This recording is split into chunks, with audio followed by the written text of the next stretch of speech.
The cost of gratitude growing up. My mother was my entire world. She worked tirelessly as a nurse, taking double shifts and sacrificing her own dreams so I could have a better future. After my father passed away, she never once complained or wavered, even during our darkest times. Her strength and resilience fueled my ambition. So, when I got promoted to a managerial position at work, a milestone I had been striving toward for years, I knew exactly how I wanted to celebrate. This promotion wasn't just for me, it was a culmination of my mother's sacrifices. I wanted to give back in a meaningful way, and the answer was clear. I would buy her a car. She had spent decades relying on public transportation, enduring long waits and crowded buses. A car would give her independence and comfort. My promotion bonus would more than cover the expense, and I was ecstatic to finally give her something that symbolized my gratitude. The day I brought the car home was unforgettable. It was a shiny blue sedan, simple but elegant, just like my mom. I parked it in the driveway and called her outside. "Mom, come here.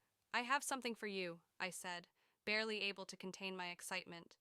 When she saw the car, her hand flew to her mouth, her eyes wide with disbelief. "Emma, what is this?" "It's yours," I said, holding out the keys. "You deserve this, Mom. It's my way of saying thank you for everything." Her tears flowed freely as she hugged me. "You didn't have to do this. I don't need a car. You should save your money for your future." "Mom, my future is because of you. This is the least I can do," I replied, smiling through my own tears. As we celebrated, my husband, Ryan, stood off to the side, his arms crossed and a tight smile on his face. His lack of enthusiasm struck me as odd, but I brushed it off. Maybe he was just tired. Ryan wasn't the sentimental type, but I assumed he'd come around eventually. That evening, as we got ready for bed, Ryan's mood shifted from quiet to confrontational. "So, you bought your mom a car without even talking to me about it?" he asked, his tone sharp. I froze, caught off guard. "It was my promotion bonus, Ryan. I thought it would be a nice surprise." "Why? Is there a problem?" He scoffed. "Yeah, there's a problem. You're out here playing Santa Claus for your mom while ignoring our needs. We could have used that money for something else." I frowned. "What needs, Ryan?" "We don't need another car. We're fine. This was about giving back to my mom." He shook his head, his jaw tightening. "You didn't think about us. You didn't think about me. You just went ahead and did what you wanted, like I don't even matter." His words stung. "Ryan, this isn't about choosing sides.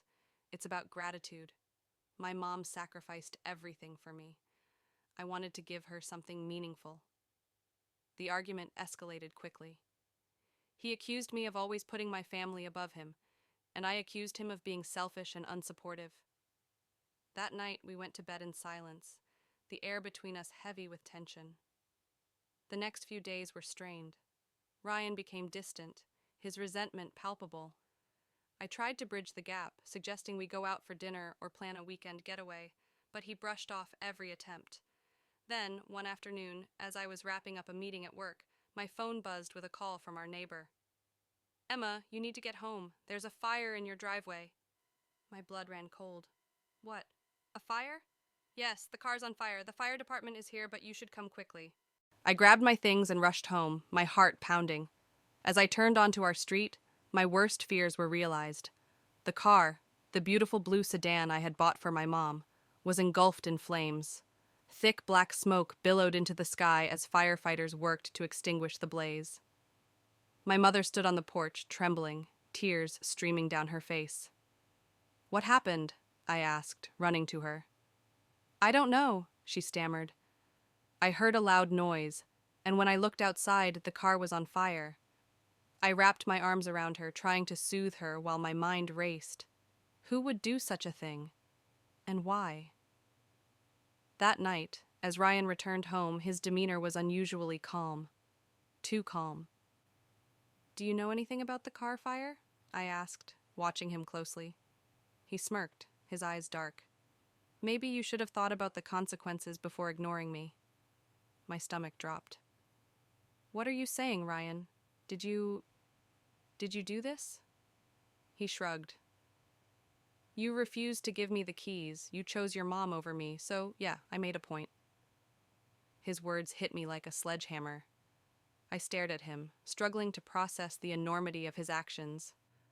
You burned the car? Out of spite? It's not just about the car, Emma, he snapped. It's about respect. You humiliated me. Tears streamed down my face, a mix of anger and heartbreak. You destroyed something that wasn't even yours, something that symbolized love and gratitude. How could you? His cold gaze didn't waver. You brought this on yourself. That night I packed my bags.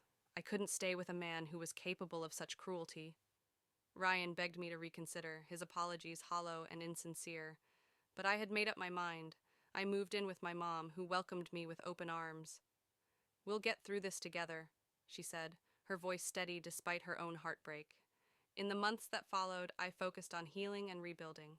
I saved up and eventually bought my mom another car. This time, there was no drama, no sabotage, just pure joy as I handed her the keys again. Some gifts can be destroyed, but the love they represent endures. And in the end, that's all that matters. When Emma achieves her long-awaited promotion, she decides to celebrate by gifting her hard-working mother a car, a symbol of gratitude for years of sacrifice. But her husband's jealousy and insecurities ignite a fire, both literally and metaphorically, that destroys more than just the car. As Emma confronts betrayal and heartbreak, she learns the true meaning of resilience, love, and moving forward. Will she rebuild her life stronger than ever, or will the flames of her past consume her future?